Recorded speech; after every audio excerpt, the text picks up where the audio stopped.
കരൂരിൽ കണ്ണീരടങ്ങുന്നില്ല.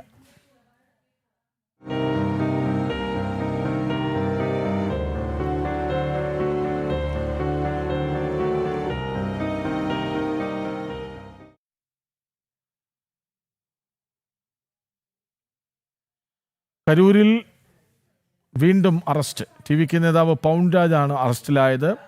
മുസ്സി ആനന്ദിനെ ഉൾപ്പെടെ ഇന്ന് അറസ്റ്റ് ചെയ്തേക്കും. ഇന്നലെ അറസ്റ്റ് ചെയ്ത മതിയഴകനെ ഇന്ന് കോടതിയിൽ ഹാജരാക്കും. കൂടാതെ ഹേമമാലിനി എംപിയുടെ നേതൃത്വത്തിലുള്ള NDA സംഘവും ഇന്ന് കരൂർ സന്ദർശിച്ചേക്കും. അതിനിടെ ടി.വി.കെ പ്രാദേശിക നേതാവിനെ ആത്മഹത്യ ചെയ്ത നിലയിൽ കണ്ടെത്തി. വില്ലുപുരം സ്വദേശി അയ്യപ്പനാണ് തൂങ്ങിമരിച്ചത്. ആത്മഹത്യാക്കുറിപ്പിൽ മുൻ മന്ത്രിയും DMK നേതാവുമായ സെന്തിൽ ബാലാജിക്കെതിരെ പരാമർശമുണ്ട്. വിവരങ്ങളുമായി അരുൺ ആലത്തുറപ്പ് ചേരുന്നു. അരുൺ, ആദ്യം നമുക്ക് ഈ അറസ്റ്റിലേക്ക് വരാം എന്ന് തോന്നുന്നു. ഇന്നലെ മതിയഴകനെ അറസ്റ്റ് ചെയ്തു, ഇന്ന് പൗൺരാജിനെ അറസ്റ്റ് ചെയ്യുന്നു. കൂടുതൽ അറസ്റ്റുകൾ ഉണ്ടാവാൻ സാധ്യതയുണ്ട്. എന്താണ് പോലീസിൻ്റെ അന്വേഷണ വഴിയിൽ സംഭവിക്കുന്നത്?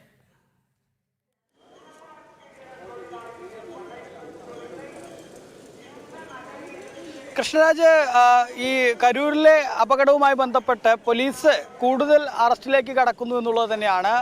ഇന്നലെയാണ് മതിയഴകൻ എന്ന ടി.വി.കെയുടെ പ്രാദേശിക നേതാവിനെ അറസ്റ്റ് ചെയ്തത്.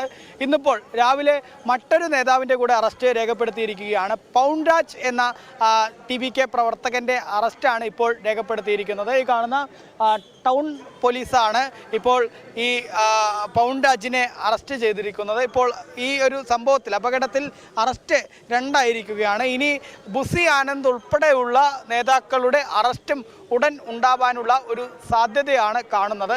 ഏതായാലും ഈ അപകടവുമായി ബന്ധപ്പെട്ട് ഇന്നലെ FIR പുറത്തു വന്നിരുന്നു. FIR-ൽ വിജയ്ക്കെതിരെ ഉൾപ്പെടെ വലിയ ഗുരുതരമായിട്ടുള്ള കാര്യങ്ങളാണ് എഴുതിയിരിക്കുന്നത്. അതുകൊണ്ട് തന്നെ ഇനി കൂടുതൽ അറസ്റ്റും മറ്റ് നടപടികളിലേക്കുമൊക്കെ കടക്കാനുള്ള സാധ്യതയാണ് കാണുന്നത് എന്നുള്ളതാണ്. ഇപ്പോൾ ഏതായാലും 2 നേതാക്കളെയാണ് അറസ്റ്റ് ചെയ്തിരിക്കുന്നത്. ഒന്ന് പൗൺരാജ് എന്ന പ്രാദേശിക നേതാവിനെയാണ് ഇന്നിപ്പോൾ രാവിലെ അറസ്റ്റ് രേഖപ്പെടുത്തിയിരിക്കുന്നത്. ഇന്നലെയാണെങ്കിൽ മതിയഴകൻ എന്ന നേതാവിൻ്റെ അറസ്റ്റും രേഖപ്പെടുത്തിയിട്ടുണ്ട്. ഇപ്പോൾ മതിയഴകനെ ഇന്ന് തന്നെ കോടതിയിൽ ഹാജരാക്കും എന്നുള്ള വിവരങ്ങളും ലഭിക്കുന്നുണ്ട്. ഒപ്പം തന്നെ ടി.വി.കെയുടെ ജില്ലാ കാര്യാലയം അതിൻ്റെ പ്രവർത്തനം ഇപ്പോൾ അവസാനിപ്പിച്ചിരിക്കുന്നു. അതല്ലെങ്കിൽ ഈ അപകടത്തിന് ശേഷം ഇതുവരെ അത് തുറന്ന് പ്രവർത്തിച്ചിട്ടില്ല എന്നുള്ളൊരു വിവരവും പുറത്തു വരുന്ന സാഹചര്യമാണ് ഉള്ളത്. അതിനിടെ ഈ ടി.വി.കെയുടെ ഒരു പ്രവർത്തകൻ ആത്മഹത്യ ചെയ്തതായിട്ടുള്ള വിവരവുമുണ്ട്. അത് വിഴുപ്പുറത്താണ് ഇത്തരത്തിലൊരു വ്യക്തി ആത്മഹത്യ ചെയ്തിരിക്കുന്നത്. അയ്യപ്പൻ എന്ന ഒരു ടി.വി.കെ പ്രവർത്തകനാണ് ആത്മഹത്യ ചെയ്തിരിക്കുന്നത്. ഈ അയ്യപ്പൻ്റെ ആത്മഹത്യാ കുറിപ്പും ഇപ്പോൾ നമുക്ക് ജനം ടി.വിക്ക് ലഭിച്ചിട്ടുണ്ട്. ആ കുറിപ്പിൽ പറയുന്നത് പോലീസിൻ്റെ ഭാഗത്തു നിന്നുൾപ്പെടെ തിരക്ക് നിയന്ത്രിക്കുന്നതിന് യാതൊരു നടപടിയും സ്വീകരിച്ചില്ല. മാത്രമല്ല ഇതിലൊരു ഗൂഢാലോചനയുണ്ട് എന്ന ടി.വി.കെയുടെ വാദം ഈ ആത്മഹത്യ ചെയ്ത വ്യക്തിയുടെ ആത്മഹത്യാ കുറിപ്പിലും കാണാൻ സാധിക്കുന്നു. പ്രധാനമായിട്ടും അദ്ദേഹം പറയുന്നത് ഈ കരൂരിലെ MLA ആയ സെന്തിൽ ബാലാജിയുടെ നേതൃത്വത്തിലാണ് ഗൂഢാലോചന നടത്തിയിരിക്കുന്നത്. ഈ ബോധപൂർവം അവിടെ തിരക്ക് സൃഷ്ടിച്ചതാണ് തുടങ്ങിയ കാര്യങ്ങൾ പറഞ്ഞുകൊണ്ട് ഈ അപകടത്തിന് ശേഷം തൻ്റെ മനസ്സ് വലിയ ദുഃഖത്തിലും വേദനയിലുമായിരുന്നു എന്നുൾപ്പെടെ പറഞ്ഞാണ് ഈ അയ്യപ്പൻ ആത്മഹത്യ ചെയ്തിരിക്കുന്നത്. അയ്യപ്പൻ്റെ കുടുംബാംഗങ്ങളും പറയുന്നത് അയ്യപ്പൻ ഈ അപകടത്തിന് ശേഷം വലിയ മനോവിഷമത്തിലായിരുന്നു എന്നുള്ളതാണ് കുടുംബാംഗങ്ങളും പറയുന്നത്. വീട്ടിൽ തൂങ്ങി മരിച്ച നിലയിലാണ് ഇന്നലെ അയ്യപ്പനെ കണ്ടെത്തിയിരിക്കുന്നത് എന്നുള്ളതാണ്. ഒപ്പം തന്നെ ഇന്നിപ്പോൾ ഇതിലെ നിയമപരമായിട്ടുള്ള പോരാട്ടങ്ങളിലേക്ക് കൂടുതൽ രൂക്ഷമായി പോലീസ് മറ്റ് നടപടികളിലേക്ക് കടക്കുന്നതിനുള്ള സാധ്യതയാണ് കാണുന്നത്. കാരണം ഇന്നലെ കോടതിയിൽ ടി.വി.കെ നൽകിയ സത്യവാങ്മൂലത്തിലെ വിവരങ്ങളൊക്കെ പുറത്തു വന്നിരുന്നു. ആ സത്യവാങ്മൂലത്തിലെ വിവരങ്ങൾ അനുസരിച്ച് സർക്കാരിനെതിരെയും സെന്തിൽ ബാലാജിക്കെതിരെ ഒക്കെ വലിയ രൂക്ഷ വിമർശനമാണ് ഉന്നയിച്ചിരിക്കുന്നത്. ഈ അപകടം ബോധപൂർവം സൃഷ്ടിച്ചതാണ്. അപകടത്തിന് മുൻപ് തന്നെ ആശുപത്രി സജ്ജീകരിക്കുന്ന ഒരു സ്ഥിതി ഉണ്ടായിരുന്നു. ആശുപത്രി സജ്ജീകരിച്ചതിന് ശേഷം പിന്നീട് അപകടം സംഭവിക്കുന്നു. ആ പരിപാടിയിലേക്ക് കല്ലേറുണ്ടാകുന്നു, പോലീസ് ലാത്തി വീശുന്നു തുടങ്ങി വളരെ ഗുരുതരമായിട്ടുള്ള ആരോപണങ്ങളാണ് ടി.വി.കെ കോടതിയിൽ നൽകിയ സത്യവാങ്മൂലത്തിൽ പറയുന്നത്. ഈ പശ്ചാത്തലത്തിൽ കൂടെ കഴിഞ്ഞ ദിവസങ്ങളിലൊന്നും വിജയെ നേരിട്ട് പേരെടുത്ത് പറഞ്ഞ് ആക്രമിക്കാൻ സ്റ്റാലിനോ ഉദയനിധി സ്റ്റാലിനോ ഉൾപ്പെടെ അങ്ങനെ തയ്യാറായിരുന്നില്ല എങ്കിൽ ഇപ്പോൾ ടി.വി.കെ ഇതിലെ കൃത്യമായി DMK ചെയ്തതെന്ന് പറയുന്ന ആരോപണങ്ങളുമായി രംഗത്ത് വരുന്ന പശ്ചാത്തലത്തിൽ കൂടുതൽ അറസ്റ്റും നടപടികളിലേക്കുമൊക്കെ കടക്കാനുള്ള സാധ്യതയാണ്. അതേസമയം തന്നെ വിജയിയുടെ അറസ്റ്റിലേക്കൊന്നും കാര്യങ്ങൾ പോകാനുള്ള സാധ്യതയും കുറവാണ് എന്നുള്ളത് തന്നെയാണ്. നിലവിൽ വിജയിയെ അറസ്റ്റ് ചെയ്യണമെന്ന് ആവശ്യപ്പെട്ടുകൊണ്ട് തമിഴ്നാട് സ്റ്റുഡൻസ് യൂണിയൻ തമിഴ്നാടിൻ്റെ വിവിധ ഭാഗങ്ങളിൽ പോസ്റ്ററുകളും മറ്റുമൊക്കെ പതിച്ചിരുന്നു. അത് ഒരു കൂട്ടം ജനങ്ങളെത്തി അതിനെയൊക്കെ കീറിപ്പറിച്ചെറിയുന്ന ഒരു സാഹചര്യവുമുണ്ട്. അതുകൊണ്ട് തന്നെ വിജയ്ക്ക് അനുകൂലമായിട്ടുള്ള ഒരു തരംഗവും പൊതുവെ ഉണ്ടാകുന്ന സ്ഥിതിയുണ്ട്. അതുകൊണ്ട് തന്നെ സ്റ്റാലിനും ഉദയനിധി സ്റ്റാലിനും ഒക്കെ ഈ കാര്യങ്ങളൊക്കെ സസൂക്ഷ്മം വീക്ഷിച്ചതിന് ശേഷമേ വിജയ്ക്കെതിരെ കേസെടുക്കുന്നതുൾപ്പെടെയുള്ള നടപടികളിലേക്ക് കടക്കുകയുള്ളൂ എന്നുള്ളതാണ് ഇപ്പം മനസ്സിലാവുന്നത്. നിലവിലേതായാലും ഈ പ്രാദേശിക നേതാക്കളുടെ അറസ്റ്റാണ് രേഖപ്പെടുത്തിയിരിക്കുന്നത്. മതിയഴകൻ്റെ അറസ്റ്റ് ഇന്നലെ രേഖപ്പെടുത്തി. ഇന്നിപ്പോൾ പൗൺരാജിൻ്റെ അറസ്റ്റ് കൂടെ രേഖപ്പെടുത്തിയിരിക്കുകയാണ്.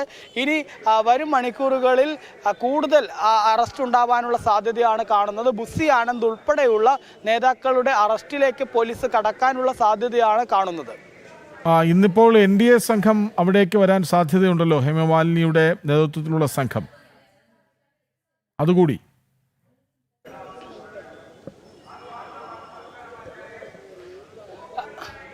തീർച്ചയായിട്ടും കൃഷ്ണരാജ്, ഈ ഒരു അപകടത്തിന് ശേഷം BJPയും NDAയും വളരെ സൂക്ഷ്മമായിട്ട് തന്നെ കാര്യങ്ങൾ നോക്കിക്കാണുന്നു എന്നുള്ളതാണ് നമുക്ക് കരൂരിൽ നിന്ന് കാണാൻ സാധിക്കുന്നത്. നേരത്തെ BJPയുടെ സംസ്ഥാന അധ്യക്ഷൻ ഉൾപ്പെടെയുള്ള ആളുകൾ എത്തുകയുണ്ടായി. ഒപ്പം BJP മുൻ സംസ്ഥാന അധ്യക്ഷനായ അണ്ണാമല എത്തുകയുണ്ടായി. അതിന് പിന്നാലെ ഇന്നലെ നിർമ്മല സീതാരാമൻ കേന്ദ്രമന്ത്രിയും അതുപോലെ തന്നെ കേന്ദ്രമന്ത്രിയായ L മുരുകനും ഉൾപ്പെടെ എത്തി ഇവിടുത്തെ സ്ഥിതിവിധികളൊക്കെ നോക്കുകയും അതിനുശേഷം ആളുകളിൽ നിന്ന് കാര്യങ്ങൾ ചോദിച്ചറിയുകയും മരിച്ച ആളുകളുടെ കുടുംബാംഗങ്ങളുടെയൊക്കെ ദുഃഖത്തിൽ പങ്കുചേരുകയും ഒക്കെ ചെയ്തിരുന്നു. അതിന് പിന്നാലെയാണ് BJPയുടെ ദേശീയ അധ്യക്ഷനായ JP നദ്ദ ഒരു 8 അംഗ സംഘത്തെ ഇവിടുത്തെ സ്ഥിതിവിശേഷങ്ങൾ എന്താണെന്നുള്ളത് അറിഞ്ഞ് വരുന്നതിന് വേണ്ടി അവരെ അയക്കും എന്നുള്ളത് പറഞ്ഞിട്ടുള്ളത്.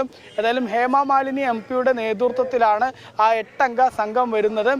അനുരാഗ് താക്കൂറും അതുപോലെ തന്നെ തേജസ്വി സൂര്യ ഉൾപ്പെടെയുള്ള ആളുകളാണ് ഇങ്ങോട്ടേക്ക് വരുന്നത്. അവർ ഇന്ന് വന്നേക്കും എന്നുള്ള വിവരങ്ങൾ തന്നെയാണ് ഇപ്പോൾ ലഭിക്കുന്നത്. അവർ ആദ്യം അപകടം നടന്ന സ്ഥലമായിരിക്കും സന്ദർശിക്കുക. അതിനുശേഷം ആശുപത്രിയിൽ നിലവിൽ 57 ആളുകൾ ചികിത്സയിൽ തുടരുന്നുണ്ട്.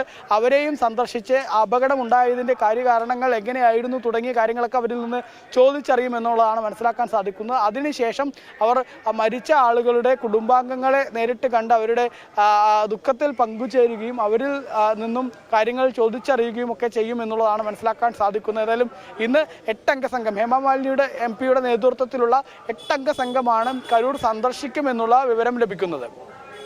ശരി, കരൂർ ദുരന്തത്തിൽ വീണ്ടും അറസ്റ്റ് ഉണ്ടായിരിക്കുന്നു. TVKയുടെ നേതാവ് പൗൺരാജിനെയാണ് അറസ്റ്റ് ചെയ്തത്. ഇന്നലെ മതിയഴകനെ അറസ്റ്റ് ചെയ്തിരുന്നു. ഇന്ന് കൂടുതൽ അറസ്റ്റുകൾ ഉണ്ടാകും. അതിനിടയ്ക്ക് NDAയുടെ സംഘം അവിടേക്ക് എത്താൻ സാധ്യതയുണ്ട്. ഒരു TVK പ്രവർത്തകൻ ആത്മഹത്യ ചെയ്ത നിലയിൽ കണ്ടെത്തിയിരിക്കുന്നു. വിവരങ്ങൾ നൽകുകയായിരുന്നു അരുണാലത്തൂർ.